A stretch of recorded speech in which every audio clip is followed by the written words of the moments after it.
Hey there everybody, welcome to Auto Bears, and this is the new Nissan Qashqai.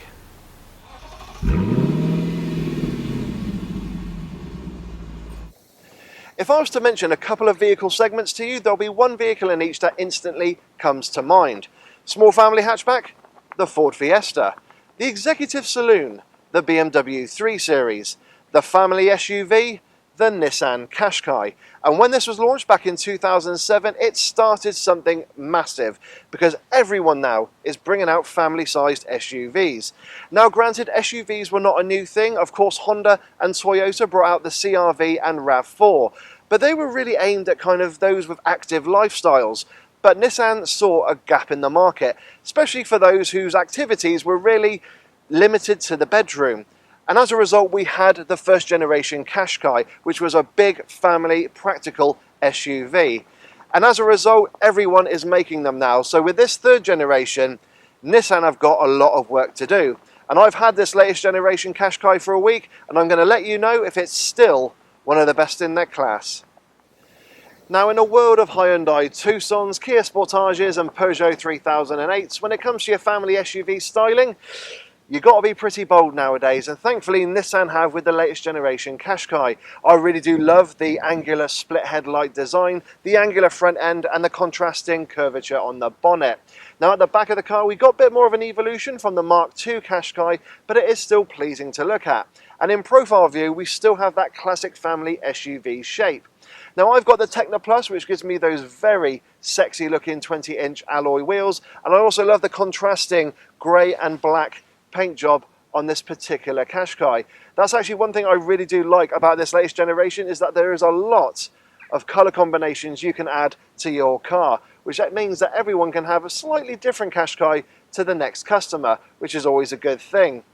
But yeah, I think overall Nissan have hit it out of the park again with this latest generation Qashqai in regards to styling, and I think that's enough of looking at the outside of the Qashqai. Let's see what they've done with that interior. Sat in the front of the new Qashqai, you are presented with a really comfortable and nicely laid out interior. It really is a pleasant place to be. Now, because this is a family SUV, getting in and out of the Qashqai is really easy because of that raised seating position. So if you do suffer from any kind of mobility issues, then this is definitely one SUV to look at. And then once you're sat in the driver's seat, you find that these seats themselves are very comfortable. They do hold a big bear in place and there is plenty of support.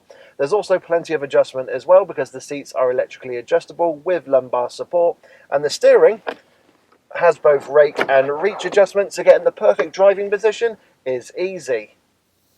Interior quality is really good in this new Qashqai. It's definitely a step up from the Mark II.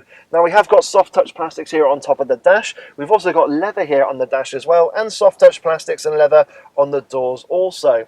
But what I like as well is that the leather on the dash is blue. I mean, I wasn't expecting that, but it does add a nice contrast to the interior of this new Qashqai. You also get leather here on the center console, so it's lovely to rest your knee against if you're driving on a long journey. Now yes, there are some hard scratchy plastics, a little bit here on the center console and lower down on the door panels, but you have to reach quite far down to get them. And then what I really like actually is the other hard plastics here in the cabin. So on the center console they've actually avoided going with black piano plastic, and we've got this kind of, it's either brushed metal effect but it's black, or it's kind of like a faux wood trim. Either way you can tell it's not real wood and it's not real metal, but it does add like a pleasing dynamic to the interior of the Qashqai. Also on the dash as well we've got this, again, kind of hard plastic, but it's got a really nice design to it.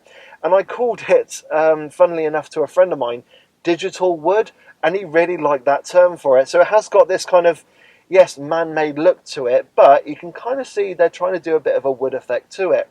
So yeah, I do like that digital wood. But overall, yes, the interior quality is a massive step forward from the Mark II version of the Qashqai. No creaky plastics in here whatsoever, and it does feel pretty sturdy and well screwed together. So that's always a good thing in your family SUV. Cubby spaces in the Qashqai are actually pretty good in here. We've got some decent sized door bins where you can get a medium to large sized bottle of drink in there, but they're not lined with any fabric, so loose items will rattle around a bit. Now on the centre console ahead of the gear lever we have got a wireless charging pad, which is really handy, as well as a 12-volt socket. Then behind the gear lever we have got a couple of cup holders which are of a decent size. However, if you go for the manual version of the Qashqai, you are in fear of kind of knocking those bottles if you're looking to change gear, so they're just something to be aware of. Now with the centre armrest, firstly, it doesn't slide forwards, which is not that comfortable then for longer journeys. However, there are two little handles on there. Now if I open the first one, it reveals a nice little tray which is rubber lined, and you can put your keys or wallet in there, but I don't recommend putting loose change, because if I close it and use the second little handle, it actually opens up the main part of the underarm storage, and it is actually pretty good. You can get a few items in there. Now yes, there's also a USB-C and USB-A charging inputs, so that's really handy, but ergonomically I would have liked one of those inputs to be up here with the wireless charging pad, because there is a little space there, so you could easily put it into there on the dashboard. And then finally we got the glove box, which is actually a little bit disappointing because it's not as big as you're expecting. You kind of get this kind of French feeling about it in the fact that the fuse box is there and not been transferred over to the other side. But it has got a little bit of depth to it. Unfortunately, again, it's not lined with any fabric, so loose items will rattle around in there. But yeah, overall, I kind of expected it to be a little bit bigger. But other than that, it's actually not too bad here in the Qashqai. Yes, as I mentioned, ergonomically, I would have liked the USB-C input here on the centre dashboard, but never mind, at least you have got them under the armrest. Now on this latest generation Qashqai, we still have physical buttons here on the dashboard, which is actually really nice to see. They haven't gone the way of Volkswagen Group by having most things operated via the touchscreen. Now just below the touchscreen we have got some physical shortcut buttons, and they're really easy to use when on the move, plus a couple of rotary knobs. Just below there we've got your dual zone climate control, and again we've got a couple of knobs here, and we've also got some physical buttons to operate, so it actually makes it easy to use when on the move. And I love the fact that we've got a heated steering wheel and also a heated windscreen. I really do love that feature. Then just below there we've only got one button, which is actually for the engine start stop, and it seems to be kind of placed in a bit of an awkward position low down here on the dashboard. You kind of expected it high up here, perhaps next to the infotainment screen, but it is only a minor ergonomic quibble I've got with it. And then just behind there we have got your gear select. We've got a couple of buttons for the electric handbrake and auto hold, and then we've got a little rocker switch for your drive mode select. So there's actually much fewer buttons than the Mark II Qashqai, but also on this Mark III they just seem to be really well laid out. I do love where they've positioned them, apart from the engine start stop, and you get this kind of nice kind of calming feel from the interior because of the fact there's so few buttons here, but they are logically laid out. Again, not that start stop button. Then on the steering wheel we have got buttons on either side, and again they're really logically laid out, and they have got a really nice feel to them. And on the left hand side we've got your audio controls and your driver data controls, and on the right hand side we've got your adaptive cruise controls, your Pro Pilot, as well as your communication controls. And then on the right hand side we've got a couple of extra controls to turn things like the start stop off, open the boot, and also information on that head up display. So all in all, I actually do like the layout of the buttons here in the Qashqai. I just wish that engine start stop button was just moved a little bit higher up. And one thing I do want to mention as well is I actually really like the stalks. They feel really nicely damped when you're operating them on the move. There's like a nice air of quality about them. So that's, again, something I really do like about it. Now, when it comes to the infotainment screen, we've got a 9-inch touchscreen along with some shortcut buttons just below. And it is a nice, clear and easy to operate system. However, the fact is, at 9 inches, it still kind of feels a little bit small compared to some of its rivals, for example, the Hyundai Tucson. But there is kind of a Ford Cougar feel about the way it's set up, and I do actually like it because it is nice and high up on the dash. You don't have to take your eyes too far off the road in order to look at it and operate it. Of course, you've got things such as Apple CarPlay and Android Auto, so you will spend your time using Waze or Google Maps, which are really easy to use, again, on this system and whilst you're on the move. Then in front of the steering wheel we have got a 12.3-inch digital dashboard display, and that is actually a really joy to look at. It's very clear, easy to understand when you're on the move, and what I like as well is that you're not bombarded with information. You just got the right amount of information to read whilst you're driving. The only tiny icons you can see on there are actually for the auto hold and when you've got the Pro Pilot on in the top part of the display, and that illuminates blue when the actual adaptive cruise has been activated. But the only thing I find disappointing with the digital dashboard display is that it's not really that customizable. You can go for some traditional dials, or you can kind of change it so that they look like little subwoofers or little speakers. But if you change from eco to sport to normal whilst you're driving, it doesn't do anything to the dashboard, it just stays the same. So that's a little bit disappointing. I would like to have seen Nissan put a little bit more imagination into that dashboard design, especially with the fact of this is the company that made the GTR. So easily they could come across something to make that dashboard display a little bit more lively and sporty when you operate sport mode. But that's just a minor quibble. But all in all, I am really impressed with the interior of this new Qashqai. It's very comfortable, it's logically laid out, apart from a couple of buttons, but it's just a real nice place to be. There's a nice calming feel being sat in here, and I don't really know how to explain it, but it's just really nice to drive the Qashqai. But anyway, that's enough of being sat here in the front of the Qashqai. Let's see what it's like in the back. Sat in the back of the Qashqai, it's actually not too bad back here. Now that driver's seat is set to my driving position. I'm 5'7" tall and 5'7" wide, and as you can see, I've got a good amount of knee room, and headroom is not too bad at all. I can actually sit up straight and my head is not touching the headlining, so that's a real positive. However, if you are over 6 foot tall, then yes, you'll definitely be rubbing your head against the headlining, but you're not going to feel very hemmed in and claustrophobic because we've got that lovely glass roof, and the windows themselves are of a really decent size and do allow a lot of light in. Now when it comes to cubby spaces, we've got some decent sized door bins, so you can get a medium to large sized bottle of drink in there, but again not lined with any fabric, so loose items will rattle around a bit. We have got your aeroplane style pockets on the backs of the front seats, and we've also got a centre armrest that comes down with a couple of additional cup holders, which is really handy. However, there is no through loading into the boot, so that's just something to be aware of. Now when it comes to kids in the back of the Qashqai, two things do stand out. Now firstly, with the Isofix supports, unfortunately we have got some plastic covers which are easy to break and easy to lose, so that's just something to be aware of. But how Nissan make up for that is the fact that the doors open to 85 degrees, so it makes it really easy firstly to get in and out of the Qashqai, but also makes it really easy to affix a child seat, so that's one feature I really do like back here.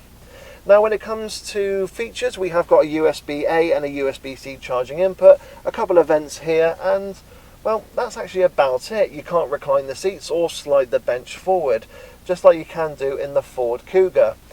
But all in all, I think that's a minor quibble. It is actually very comfortable back here, and I could easily see myself doing a long journey in the Qashqai and coming out the other end feeling nice and comfortable and relaxed.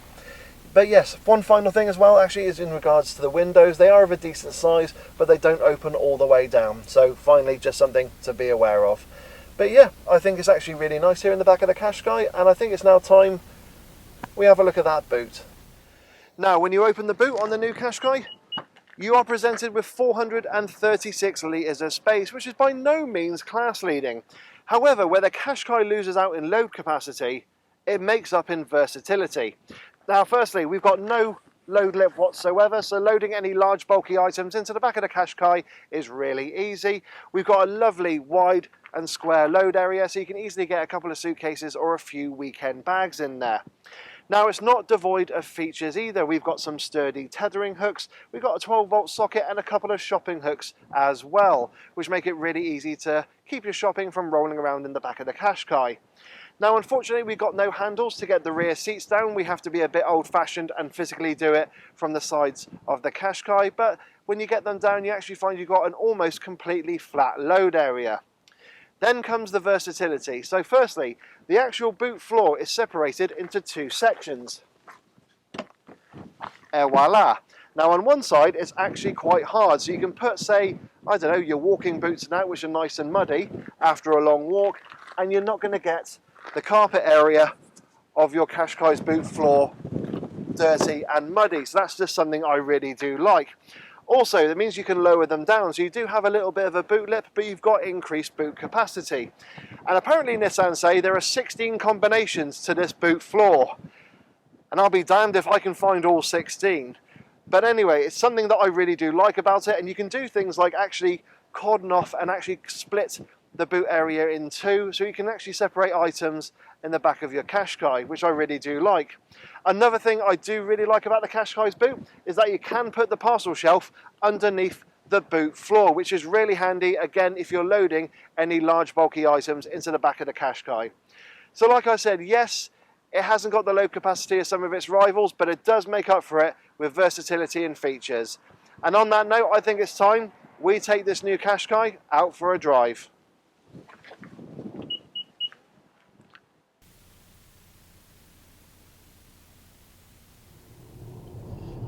So once you start driving in the new Qashqai, first impressions are really good.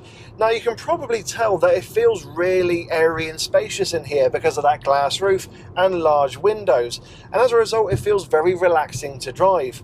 Now of course, this being a family SUV, it does mean that visibility all round is really good. I got a commanding view of the road ahead. The A-pillars are not as thick as I was expecting them to be, and I've not found myself looking around them at any junctions. The wing mirrors have actually been moved onto the doors now for the Mark III rather than further forward from the Mark II, and that does help with your blind spot and all-round visibility. Of course, we get blind spot detection in here as well. And if I look over my shoulder, there's not the thickest of C-pillars, which actually means that you haven't got the hugest of blind spots, and rear visibility is really good as well. Just all in all, it's just a very nice, pleasant place to be in this new Qashqai. It's definitely a huge step forward from the Mark II.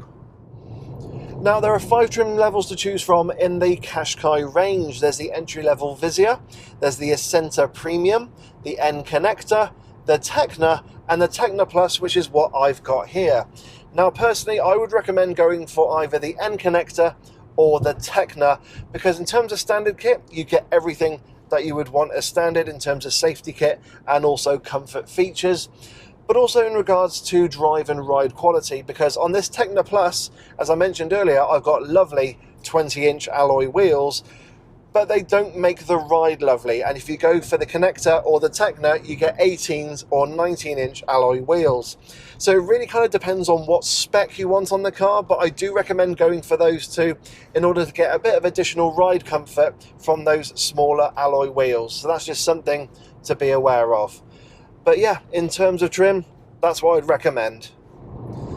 Now, when it comes to engines in the Qashqai range, unfortunately, you're quite limited to one. Granted, you've got 2 power outputs, but the engine itself is a 1.3 litre 4-cylinder turbocharged unit, producing either 140 or 158 brake horsepower, which is what I've got here. Now, you can have that mated, either one, to either a 6-speed manual or a 7-speed Xtronic automatic, and you have the choice of going for either a 2-wheel drive or 4-wheel drive version of the Qashqai as well. So granted, the engine choices or power choices are limited, there's actually a lot of combinations available if you add into it the trim levels as well. Now, this more powerful version of the Qashqai with the 158 brake horsepower, I actually find is a really nice engine. Now, it has been criticised by other journalists for being a little bit underpowered, and that 0 to 60 time of 9.2 seconds kind of demonstrates that. But I do feel that the engine has a bit of a dual personality about it. Now, from 0 to 45 miles an hour, I really like it. It's incredibly nippy, it's very responsive, and it is a joy to drive around town and in urban areas. I will mention as well that this does have a little 48-volt mild hybrid system, so it does give you a little boost in torque when you need it low down in the rev range. And also what I found as well is that the coasting in this is just amazing. I mean, you can be driving at 60 miles an hour, take your foot off the gas, and it just keeps on going. Kind of feels like an electric car in that sense, in the fact that if you don't put the regen braking on, it just keeps on going until, well, basically gravity has its way with you and stops you naturally. But when it comes to MPG as well, Nissan do say I should get just shy of 44 MPG. And I don't believe them, because every day I've been driving the Qashqai, I've actually been bettering that number. My daily commute to work is about 25 miles each way, and I'm easily getting 46, 47 MPG. Granted, I've not been able to crack that illustrious 50 miles per gallon, but I'm impressed with the fact that I can do better than what Nissan claim, and that's driving on a variety of A and B roads, with a bit of town driving in there as well. So in terms of what you can get out of the engine, you can get a bit more out of it. Now, granted, I will agree that the fact of if you've got the car fully loaded with family, kids and luggage, yes, it might feel a little bit underpowered, but for the most part, it's going to be 1 or 2 people in the car, in which case the 1.3 is absolutely fine. Now, there are going to be more engines available and more kind of hybridization available in the Qashqai range, but at the moment, you are limited to just that 1.3 litre petrol engine with the mild hybrid system. But yeah, all in all, as I said, driving around town and in residential areas, it does feel very nippy, it's very responsive, and with the 7-speed Xtronic, it's actually a nice gearbox. However, you've got to be a bit assertive with it, because it will hesitate a little bit if you are a bit tentative with your right foot. And also, if you are driving at low speed, sometimes it can hesitate again, and also when it's dropping down a gear, just kind of give you a little bit of a shudder whilst you're driving. So that's just something to be aware at low speed, but it's not too uncomfortable. And as I said, as long as you're a little bit assertive with your right foot, it goes through the gears nice and smoothly. Yes, you can hear them change gear, but you can't really feel it. Now, you can as well go for a 6-speed manual, and I have driven the 6-speed manual at a recent media day, and it is a really nice manual gearbox. It's got a nice throw to it, and it actually has what I call a bit of positive notchiness about it, so you know you got the gear in place. My only criticism with that manual gearbox is that the throw of the gears is a little bit too long, just like the Mark II version of the Qashqai. I'd like it to be a little bit shorter and a little bit snappier. Granted, it's not going to be a Honda Civic Type R, but it will just give you that nice kind of feeling as you go through the gears. But that's just, again, a minor little criticism from myself. But all in all, yes, there is a limited choice of engines, but there are more on the way. So what's the ride and handling like in the new Qashqai? Well, ride-wise, for the most part, it's been absolutely fine. It deals with the bumps and imperfections pretty well.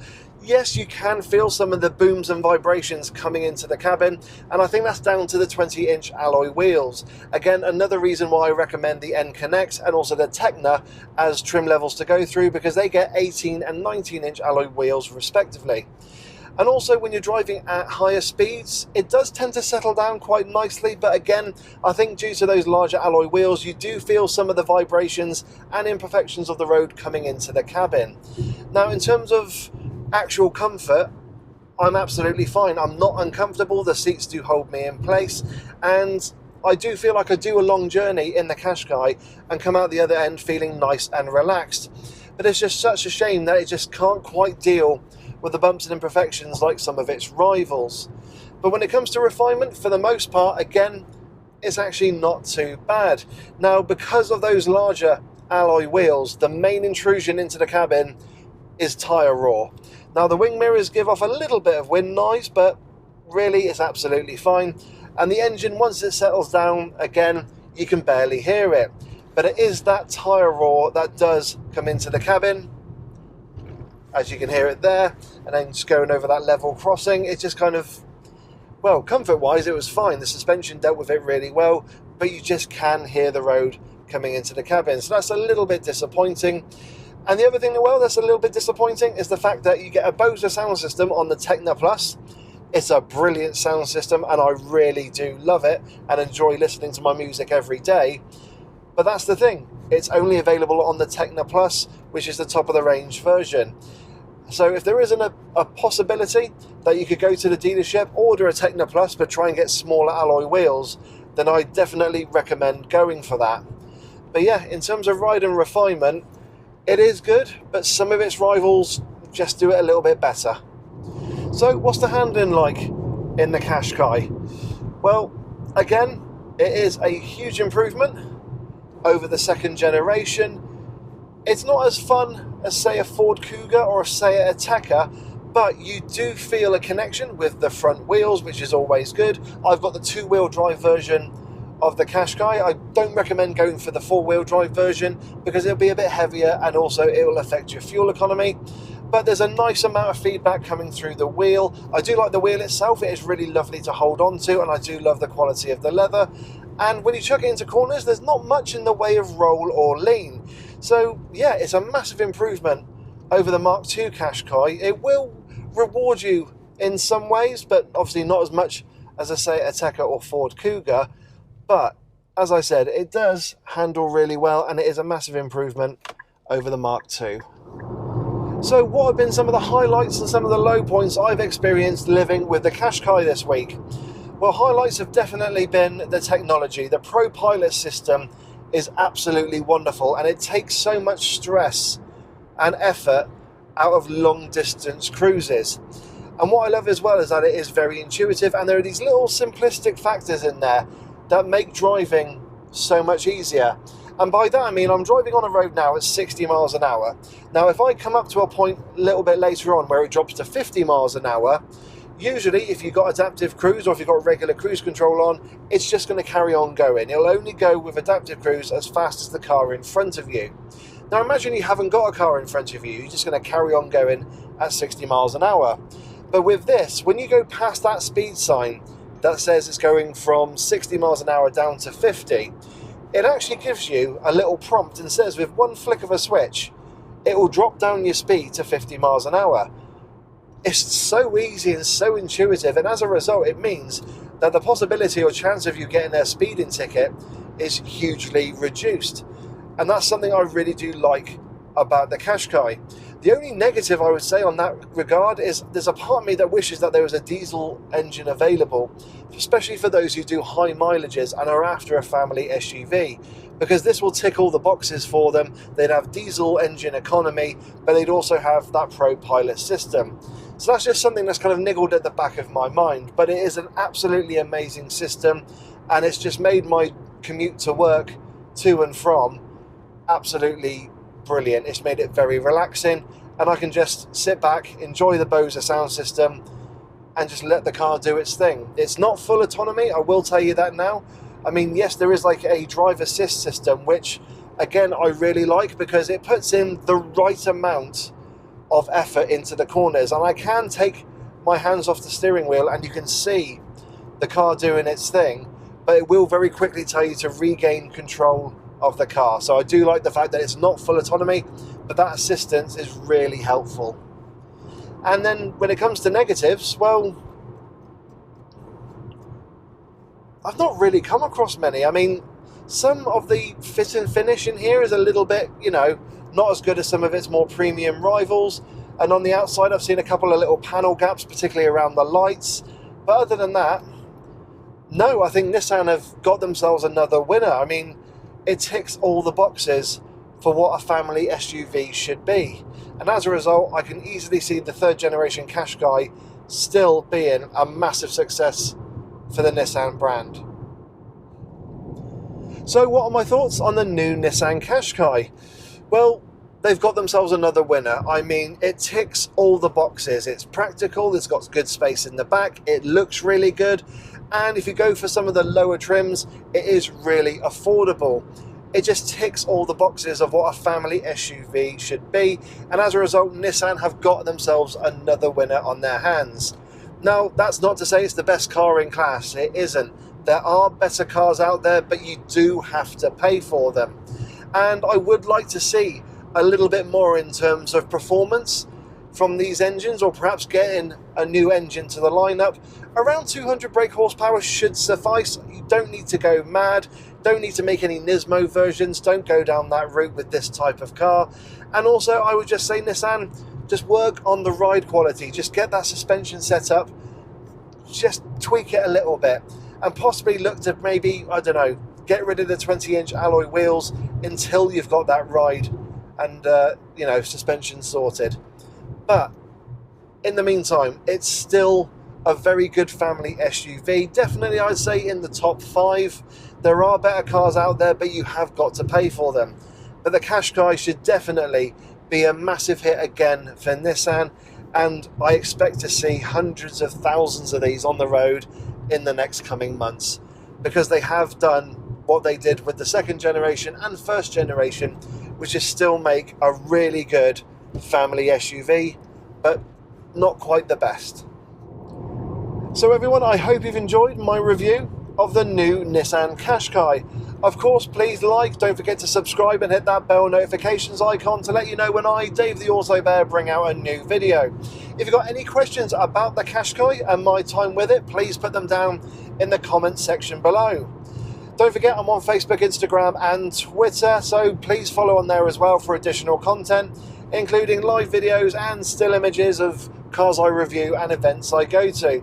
But in the meantime, everyone, please still stay safe, maintain your social distancing, wear a mask in a crowded area, and I'll catch you all in the next video. So take care, everyone, and bye-bye.